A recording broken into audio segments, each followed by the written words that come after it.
En este recorrido de hoy os vamos a mostrar un par de edificaciones, las dos altamente históricas y que se encuentran por la zona de San Jerónimo.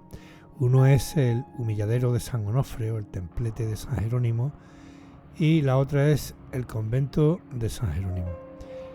El primero se encuentra en la carretera que va de San Jerónimo hacia la Algaba y que ha quedado aislado como consecuencia de las vías del tren que se encuentran circundando la ciudad. La bajada la haremos a través de una escalera que se encuentra en lo alto del puente. Hoy os vamos a mostrar dos monumentos de Sevilla que son altamente emblemáticos. Uno es este de aquí, que es el templete de San Jerónimo o el humilladero de San Onofre o el del Santo Negro, por el Sagrado Corazón de Jesús que tenemos aquí detrás, que es de color negro, y el otro es el convento de San Jerónimo, que se encuentra en el barrio de San Jerónimo de Sevilla. Este templete está aquí puesto, hay una historia así un poco compleja, unas partes de historia y otras partes de leyenda. Una de ellas es como un referente para el viajero, pues esto era el camino que había de Sevilla a Córdoba, el camino real, y era donde tomaban referencia a los viajeros para que en el camino no tuviesen ningún tipo de infortunio o encontrarse con ningún tipo de mal. Para eso existían estos humilladeros, donde había una cruz, etcétera, etcétera. Se supone que puede ser también por el que está aquí, por la leprosería de San Lázaro, o bien también, bueno, ahora os lo comentará Juan Carlos, por todo lo que hay de Vía Crucis. O sea, esto es complicado. Bien, se cree que se construyó sobre el siglo XV, a mediados del siglo XV, como referencia, como ha dicho el compañero, a la salida de Sevilla dirección Córdoba, tanto para la Rinconada como para Brenes, y era la conexión natural del Guadalquivir cuando venían de Córdoba.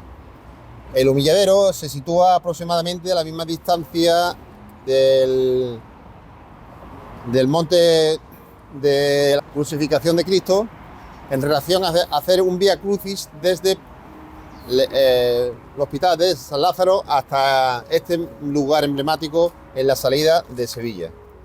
Como he dicho, se cree que se construye a finales del siglo XV y es posteriormente cuando se convierte en ermita.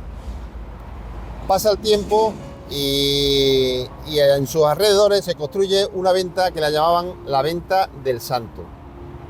Ahí se perpetúa, se queda oculta y es hasta 1914 cuando, al derribo de la citada venta, aparece de nuevo el templete, que comienzan a restaurarlo hasta el año 1929-1930, que es el momento en que fallece el protector del monumento.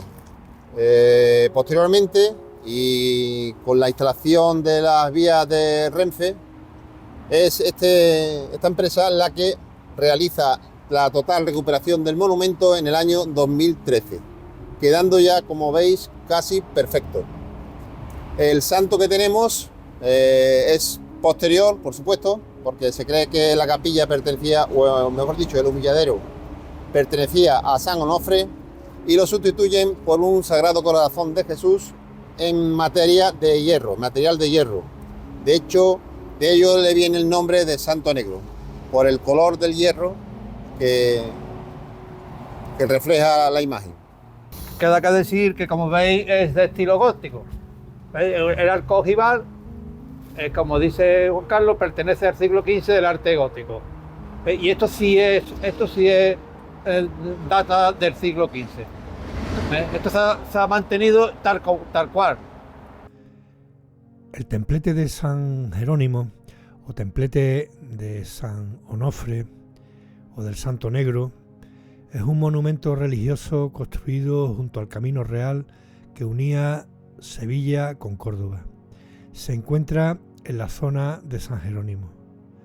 Hay varias hipótesis sobre la ubicación y alguna roza la leyenda y dice que en este lugar fue donde se detuvo el rey Fernando III el Santo antes de la entrada en Sevilla, aunque hay más lugares referidos a esta entrada. También se habla del Viacrucis que existía junto al leprosario de San Lázaro, al igual como se hacía con el humilladero de la Cruz del Campo. Se habla también de un hito apotropaico. Esta palabra, un poco perdida del uso, deriva del griego y hace referencia a alejar los males, a alejar la inquietud ante lo incierto, y realmente se utiliza como una encomienda que hacía el viajero para evitar el mal en el camino o el infortunio. Son referentes religiosos a los que el caminante pide ayuda y atención a modo de talismán. El edificio apareció dentro de otro edificio que fue derribado en 1914.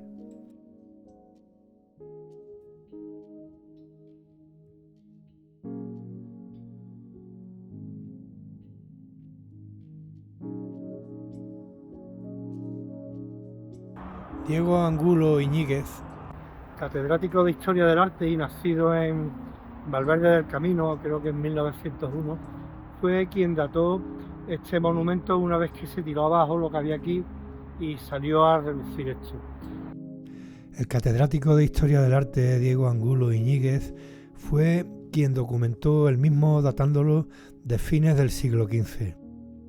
Bueno, para terminar, informar que solamente quedan 2 templetes en Sevilla, uno que es el de la Cruz del Campo y el de San Onofre. En la restauración que le hicieron en 1914 se le colocó la cruz pontificial que se encontraba en el convento de San Jerónimo y que tenía una vinculación muy importante en la Edad Media, siglo XV y siglo XVI. Por aquí pasaron reyes de España, emperadores y una gran nobleza cada vez que salían de camino hacia Madrid o a Córdoba. El Sagrado Corazón de Jesús que se encuentra expuesto actualmente no es la estatua original y se puso en la década de los años 20 del siglo pasado. Bueno, pues aquí, ¿dónde nos vamos a ir, Pepe? Bueno, vamos a ir al San Jerónimo, ¿no? ¿San Jerónimo a algún sitio en concreto? Sí, vamos a ver el tanatorio de San Jerónimo, ¿no? Vámonos al convento. Vamos a ver lo que se puede ver ahí.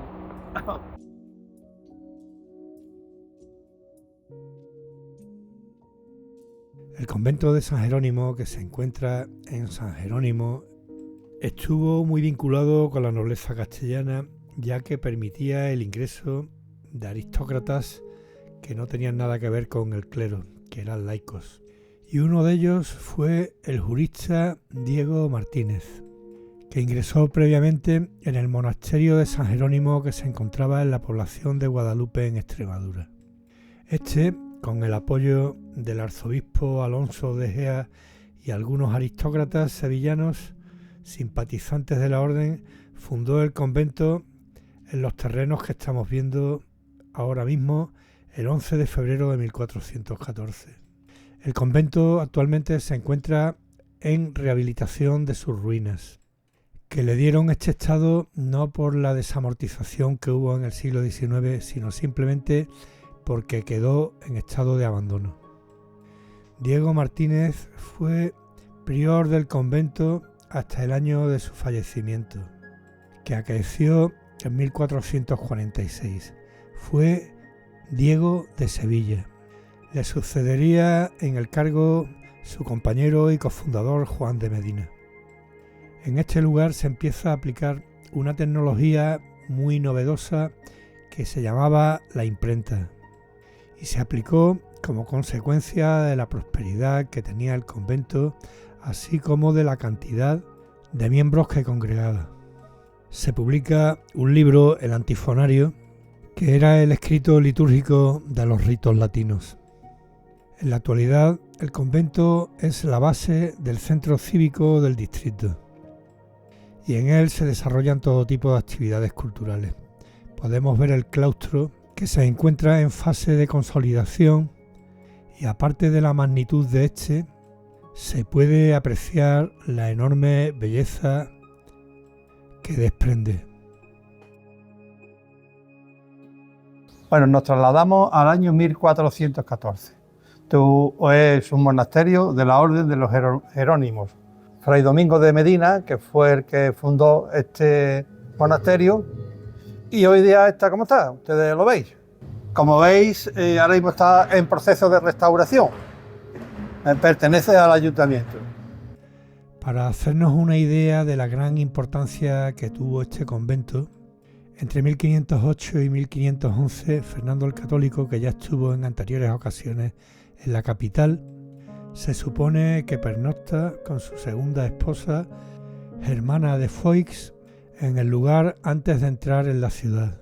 En 1526, Carlos I también lo hace antes de entrar en la ciudad para casarse con Isabel de Portugal, que había llegado unos días antes. Bueno, pues como podéis ver, esto está todo en rehabilitación y no tenemos techo. Felipe II, que venía desde Córdoba, también pernoctó en el convento el 30 de abril de 1570 y Felipe IV lo hizo el 29 de febrero de 1624. Posiblemente Felipe V, durante su estancia en la ciudad entre 1729 y 1733, visitara también el monasterio. A partir del siglo XVII, el monasterio comienza a experimentar un declive que le lleva a que en el siglo XIX a principios queden solo una docena de monjes. Y en 1808, con la invasión francesa, estos desaparecen. En 1810, el monasterio es incautado con todos los bienes que poseía en su interior. A partir de este momento subyace el abandono y el expolio. Y aunque en 1823 hay un retorno de frailes, lo que queda va a parar al convento de Santa Paula. Con posterioridad llegó a ser usado como fábrica de vidrio e incluso como almacenamiento de animales. Esto ya hasta bien entrado el siglo XX. En 1964 es declarado Monumento Histórico-Artístico y en 1966 es comprado por un particular. Y por último, en 1984 es recepcionado por el Ayuntamiento de Sevilla mediante compra. Y desde 2015 está utilizado como centro cívico, aunque la mayor parte de su espacio se encuentra clausurado.